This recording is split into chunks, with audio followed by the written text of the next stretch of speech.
The British government has secured more than $13 billion in new foreign investments in a bid to lure back much-needed funds after Brexit. Prime Minister Boris Johnson is looking to convince the likes of Microsoft founder Bill Gates, Goldman Sachs CEO David Solomon and JPMorgan chief Jamie Dimon to back green energy projects in the country. Johnson says it's part of efforts to transform the UK, which first industrialised the use of coal in the 19th century, into one of the most environmentally friendly places on earth. For 5 decades, the oil and gas industry has enriched the Scottish islands of Orkney and Shetland. These days, though, companies are racing to generate electricity using winds and tides that have shaped the area's landscape for centuries. The beauty of tidal energy is that it's totally predictable, so I can tell you tomorrow or 2,000 years from now how much tide is going to be flowing through that channel out there. Our energy resource is not dependent on the weather. It's slightly influenced by it, but basically it's predictable. Interest and investment in the UK's clean energy sector is rising as the country aims to slash emissions by almost 80% by 2035. This week, the government said it signed 18 deals worth more than $13 billion to develop wind and hydrogen power generation for the national grid. That's on top of the $8 billion in state-backed projects announced over the past year. The new investments are expected to create 30,000 jobs in the UK and light up millions of homes.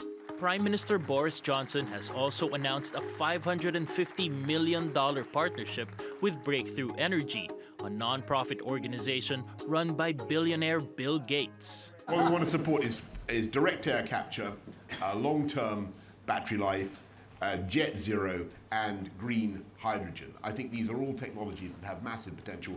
So over the next 5-year period, we expect at least one of these technologies will be ready to scale, and over the next decade that all of them will be.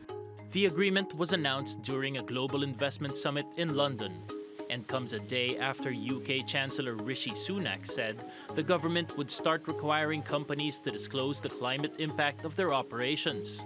That's as it looks to marshal more resources toward the development of clean energy and help turn the tide in the fight against global heating. Paolo Montesilio, TRT World. Well, for more, let's go to Bob Ward in London. He's the Policy and Communications Director at the Grantham Research Institute on Climate Change and the Environment at the London School of Economics. Good to have you back with us, Bob. Firstly, Hello. This is the UK's first ever global investment summit, which is being held to lure back much needed foreign investment that was lost in the wake of Brexit. How do you feel that Prime Minister Boris Johnson is specifically looking for funds for green projects across the UK? Well, this is also a major project to bring back investment after the pandemic, and countries all across the world are engaged in that at the moment. And what the British Prime Minister has recognised is that the transition that the UK is making, along with other countries around the world, to zero carbon economy is good for business. It attracts huge amounts of investment because people can see that this is the future for economic growth and jobs. And the nearly £10 billion that are through the 18 deals that were announced today is a huge investment in the UK economy that will generate growth and jobs in the UK, and is an example to other countries of what is possible if you lay out a clear set of policies and plans for investing in that transition. In addressing business leaders, Boris Johnson said Britain had a responsibility to set an example on tackling the climate crisis, as you mentioned, adding that leaning into hydrogen and nuclear energy would provide longer-term economic benefits. What is the scope exactly for investments in the green sector? What sort of projects could prove to be lucrative?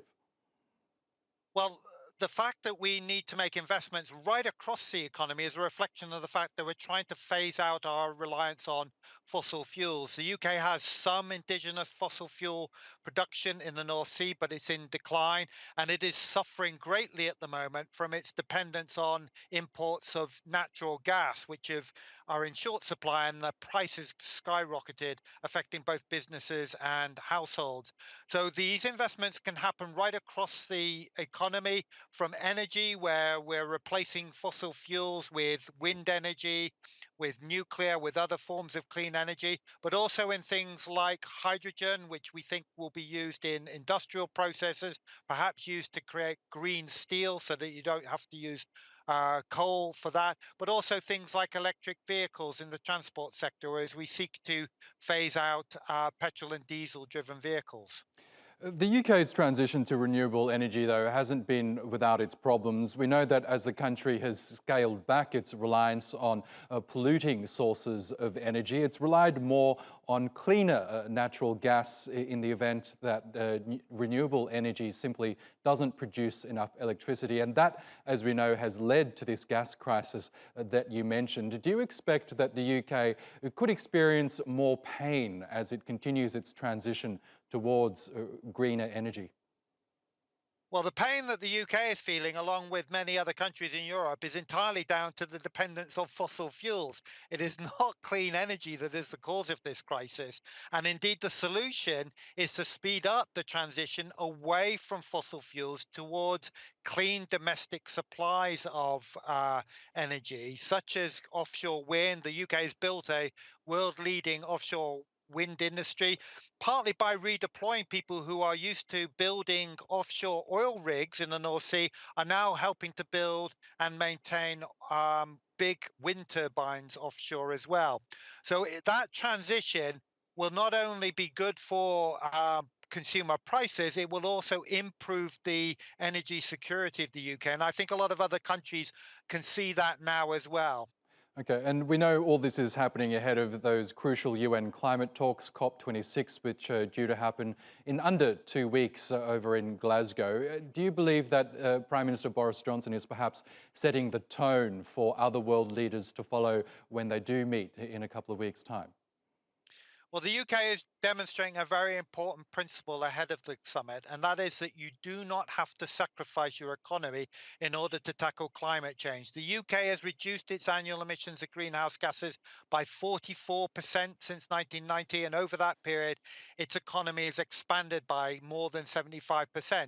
So, as today's new investments have indicated, the transition to a clean, sustainable economy is good for business as well as good for the environment. Okay, Bob Ward, we'll have to leave it there, but thank you as always for sharing with us your analysis. We appreciate it.